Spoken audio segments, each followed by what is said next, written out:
Assalamualaikum warahmatullahi wabarakatuh.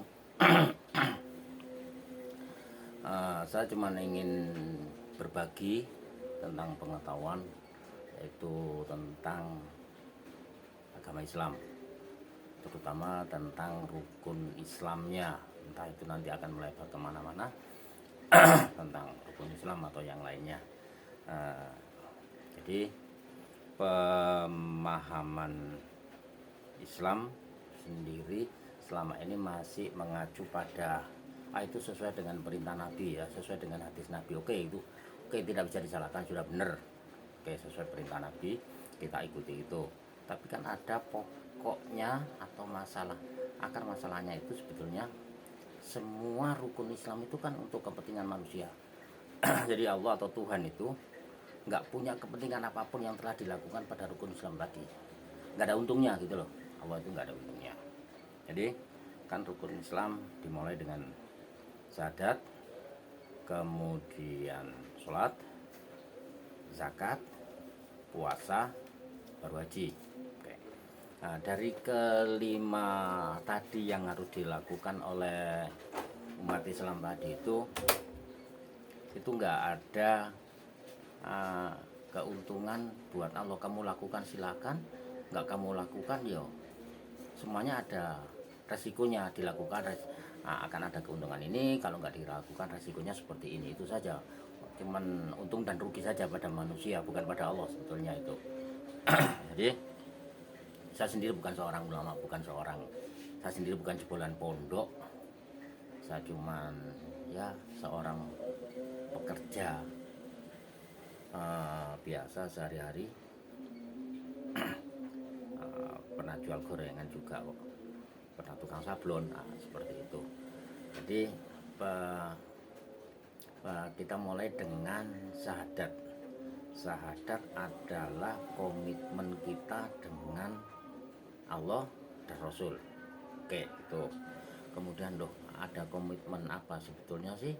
Itu mengacu pada kesenangan. Kalau kita bisa contohkan itu seperti perusahaan Daimler atau mobil yang memproduksi mobil Mercy. Nah, seseorang mau membeli mobil Mercy, dia sudah punya keyakinan, yang memproduksi mobil ini pasti Daimler, tidak ada perusahaan lain, nggak mungkin seperti Toyota atau apa. Nah, kita sudah punya keyakinan itu. Sehingga saat kita punya komitmen dengan Daimler, kita harus yakin dengan perusahaan Daimler ini, pasti dia memproduksi mobil yang bagus. Seperti Allah juga memproduksi, dia adalah industri. Allah itu katakanlah seperti industri yang memproduksi barang-barang yang diproduksi malaikat, jin, manusia. Nah itu. Nah, dari tiga ini ya, itu produksinya. Terus mana yang paling Allah banggakan itu adalah produksi terakhir. Nah itu masterpiece-nya, yaitu manusia. Kenapa? Karena manusia diberikan akal. Allah sendiri kan yang amat sangat super berakal. Sehingga di kitab suci pun banyak kata-kata akal. Takilun, tafakarun, berpikir, gunakan akal dan gunakan pikiranmu. Jadi masterpiece-nya itu manusia. Nah, terus kalau Allah itu sudah memproduksi 3 produk dan masterpiece-nya manusia, seperti Daimler tadi memproduksi Mercy, maka Daimler harus mempersiapkan seperti kalau orang jual HP itu dusbuk lah, katakan seperti itu. Jadi ada petunjuknya. Seperti Mercy, dia harus mempersiapkan suku cadangnya apabila ada kerusakan. Kemudian operasional mobil bagaimana? Pasti pembeli diberikan bekal. Ini loh bukunya. Nah, kalau sekian kilometer harus ada pergantian oli, sekian kilometer ada kampas rem harus diganti, sekian kilometer ada radiator yang harus diisi ulang, kemudian sekian ribu lagi kilometer aki. Nah itu pergantian, itu petunjuknya semuanya lengkap. Tapi bahasanya bahasa Jerman, maka harus ada orang yang bisa bahasa Jerman. Maka dicarilah bagian marketingnya untuk memasarkan mobil Mercy tadi itu. Ya, dipasarkan dengan dia yang bagian pemasaran. Nah, itu harus berkomunikasi juga dengan mana yang mau dipasarkan ke Indonesia. Maka bagian marketingnya juga harus paling tidak memberikan pelajaran pada orang Indonesia. Oh, bahasa Jerman itu seperti ini supaya tahu operasional mobil Mercy tadi itu. Ya, nggak ada bedanya sih dengan Allah memproduksi manusia. Makanya orang mau beli Mercy yakin, oh Mercy ini Daimler ini perusahaan yang hebat, aku yakin ini. Dan marketingnya oh pasti nggak main-main Daimler. Nah seperti itu, pasti ya pilih tanding ini marketingnya Mercy karena produknya produk unggulan gitu. Kenapa saya mencontohkan mobil Mercy ya cuma ada di kepala saya saja itu tadi ya. Contohnya sing gampangnya Mercy aja lah, sing umum bu wong akeh sing ngeru oh Mercy Mercy, mau truk ya ono merek Mercy, mari ngono bis ya ono merek Mercy, sedan juga ada merek Mercy. Jadi hampir semua opo oh bis Mercy, oh truk Mercy. Khusus yang untuk keluarga sedan Mercy pakai. Nah seperti mobil sport Mercy ada seperti itu. Nah, jadi sekarang kalau karena manusia sudah komit, sudah yakin oh Allah ini yang memproduksi saya, berarti Allah membekali juga supaya karena Allah tidak mempersiapkan suku cadang untuk pergantian apabila suku cadang itu rusak. Ya aku produksi manusia, ya cara manusia supaya bisa tetap awet alat-alat kinerja manusia, aku harus berikan buku petunjuknya tadi itu. Nah, diberikan Al-Quran. Marketingnya dipilihlah namanya Muhammad. Nah, kamu bagian masaran ya. Nah, seperti itu. Itu saja sebetulnya. Nah, kita yakin Allah yang memproduksi, kemudian kita yakin Muhammad itu adalah yang diutus Allah untuk memasarkan produk. Ini loh pemeliharaan pada produk-produk saya. Itu saja sebetulnya logikanya. Ya. Jadi saat manusia sudah diciptakan tidak diberikan apa itu pergantian suku cadang, maka diberikanlah itu tadi ada semacam wudhu, ada semacam sholat. Itu kan untuk kepentingan manusia juga, bukan untuk kepentingan Allah. Itu loh supaya dia kinerjanya bagus ya. Kayak ono iki loh carane. Ada nanti itu zakatnya, ada lagi puasanya, ada lagi hajinya. Nah, itu semuanya untuk kepentingan manusia, bukan untuk kepentingan Allah sebetulnya gitu. Jadi ini untuk prolog saja, jadi untuk pembuka saja saya ingin membagi bahwasanya syahadat, iya kita yakin syahadat itu yakin Allah adalah pencipta benar karena dia pencipta penguasa, maka dia menguasai semua produk-produk yang dihasilkan yang ada di muka bumi ini. Nah, gitu. Karena dia menghasilkan semua produk-produk yang ada di muka bumi dan yang Allah itu menciptakan manusia sebagai masterpiece yang akan mengelola gitu loh. Katakanlah seperti itu tadi disebut itu khalifah, katakan seperti itu sebagai wakilnya Allah wis kelolaan bumi ini. Bekalnya apa? Itu tadi buku yang dibawa oleh Muhammad yaitu Quran, dan Muhammad juga memberikan semacam statement, wah ada ya sepertinya ini mobil Mercy, salesnya ngomong wah iki koyoke pabrikan iki kurang ada tambahan yang kurang detail ini dipahami oleh orang Indonesia atau orang Thailand atau orang Malaysia, Filipina. Wah ini mereka kurang paham ini kalau pakai bahasa ini harusnya lebih detail lagi. Maka dijelaskan oleh marketing tadi. Ini maksudnya ini loh mobil ini. Nah, itu penjelasan detailnya toko nggone bagian salesnya yaitu si Muhammad ya, tadi itu atau Rasulullah tadi itu. Nah, oleh sama dengan Allah memberikan petunjuknya iki wes cukup dengan Quran. Ini petunjuknya seperti ini Quran, yang tidak boleh ini yang boleh ini yang tidak boleh dimakan. Nah, cuman ada seperti dam, itu darah babi, bangkai atau binatang nggak disembelih. Nah, yang spesifik dari Allah yang nggak oleh iku. Wah, sehingga Muhammad akan menambahkan lagi.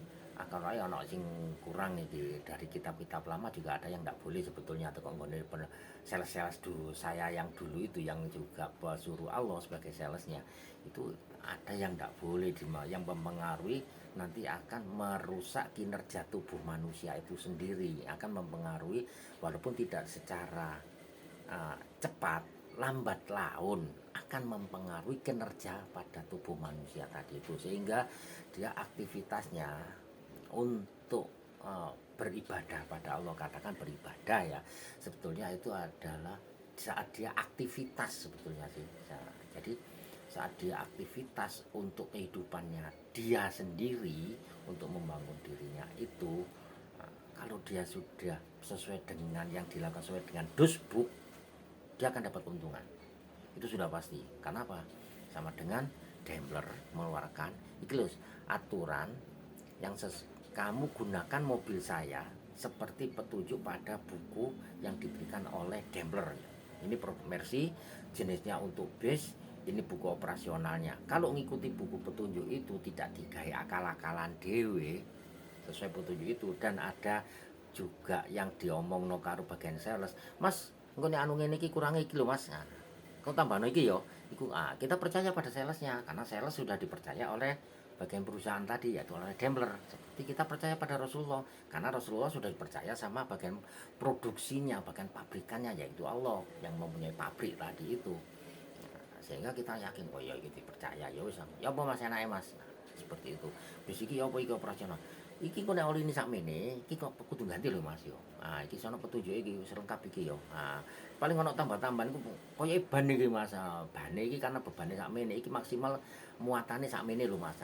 Tapi dari Bu Daimler paling disebutkan cuman untuk beban muatan, nah, seperti itu. Untuk jumlah orangnya tidak ditentukan, yang penting berat yang dipikul oleh kendaraan adalah sekian ratus kilo atau sekian ton. Sehingga apabila diisi manusia, Indonesia beratnya rata-rata berapa? Oh, 3 bis. Untuk Indonesia bisa engko kira-kira mbur rada dawa, muatane cek rada akeh. Sing penting jumlahe wong sakmene untuk berat sakmene. Berarti umpama, oh berarti iku koyoke cuman apa? 1 ton saja ini. Ya wes dicukupi kira-kira bang. Oh, ini bisa sampai 2 ton, apa sampai 4 ton. Kalau 4 ton, oh, berarti ya bisa digawe wong sekitar wong 50 lah sak bise. Seperti itu. Ditambahin kernet tambah supir, gitu.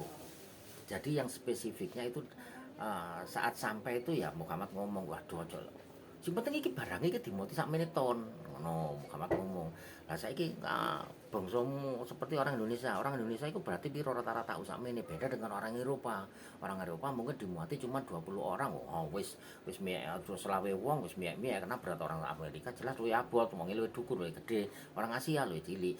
Ngono lho Mas sakjane. Gitu loh Pak ya. Jadi saat kita mempercayai produk yang dibikin Allah itu adalah diri kita, kita disangoni itu buku, kita sudah yakin, oh buku itu Gusti Allah itu jelas yakin ini, gak mungkin beleset ini. Nah, kenapa? Ini tuh kok pabrikan asli langsung.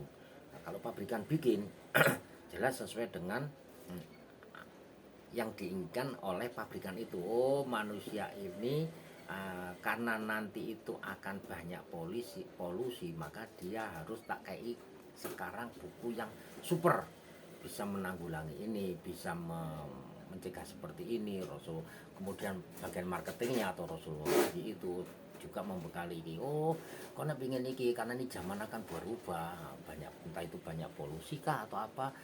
Kan semakin kesini dunia kan teknologi akan semakin maju, itu menghasilkan banyak lagi polusi-polusi atau emisi-emisi seperti itu.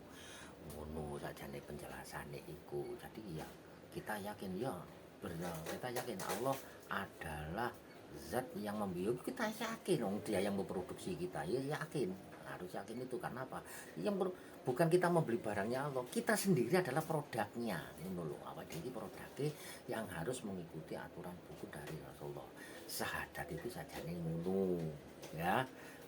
Kita yakin kepada marketingnya, kita yakin pada pembuatnya, ngono saja nih. Ini ngaji, jadi maksudku itu ngaji ini ngaji ya nek darani ngaji lah sembarang wis apa wis pokoke ngedabrus lah. Iku melogikakan agama tapi tidak mengagamakan logika. Jadi kita coba mencerna agama itu secara logika. Tapi kadang tindakan-tindakan Allah, apa yang dilakukan Allah di bumi ini atau di alam ini, kadang kita itu gak nutup.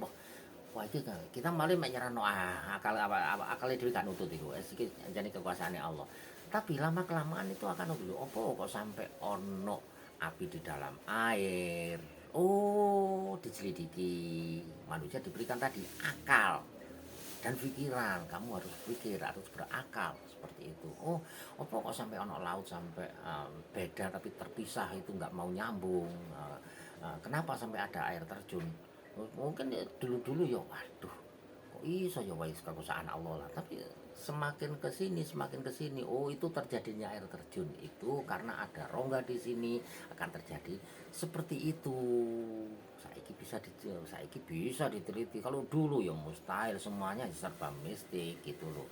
Mistis semuanya di masa Rasulullah ya nggak paham. Yang penting kamu yakin saja, wes ikut tok ae sama Rasulullah.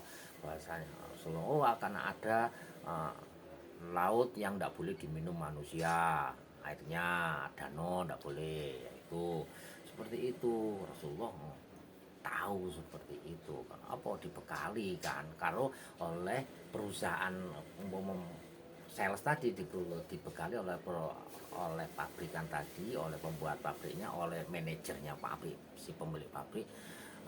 Kon kudu ya kandhane wong-wong iki yo kon tak canggu iki lho. Nah, ngono sales yo kudu ya apa-apa kayak sales harus lebih dibanding eh, pembelinya. Dia harus tahu semuanya karena pembeli perlu informasi. Nah, informasi didapatkan dari sales. Sales diberitahukan oleh manajer. Engkau ini loh yo, kandang wong-wong itu yo, kandang seperti itu. Rasulullah dikasih tahu sama Allah, engkau akan terjadi seperti ini. Kenapa? Yo, iku kuasane manajer re. Kene gak iso apa-apa. Waduh sing paling ide karo sapa karo manajer. Ya jelas sales sih. Salesnya siapa? Rasulullah paling ide. Ngono ya penjelasannya. Wis ana kurange ya gak apa-apa dikritik atau dianu wis mau dihujat ya monggo ae, mau dilokno keprek gak wis. Seperti itu kalau saya kira untuk pertemuan ini untuk awalnya sih ya syahadat itu adalah meyakini bahwa kita adalah produk dari hasil pabrikan yang diproduksi oleh Sang Maha memproduksi, yaitu Allah tadi itu. Kemudian kita yakin Allah punya sales yang paling hebat, salesnya Rasulullah itu. Wis awake dhewe kudu percaya dengan salesnya. Salesnya itu membawa buku petunjuknya untuk mengoperasional pada hasil produksi yaitu manusia. Ngono saja nih logikane. Itu logika saya. Berapa menit? 17. Ya, saya kira itu cukup dulu. Wes saya tutup. Insya Allah kalau ada waktu dan ya si ono nyowone si ngomong, yuk kita sambung lagi pada masalah berikutnya yaitu pada sholat. Nah, sholat pun nanti kita membedanya dengan cara logika juga. Ya, gak salah sana sembarang sembahyang, pokok yakin, pokok anu, pokok melakukan gak seperti itu. Oke, makasih matur suwun. Assalamualaikum warahmatullahi wabarakatuh. Salam melogikakan agama, bukan mengagamakan logika.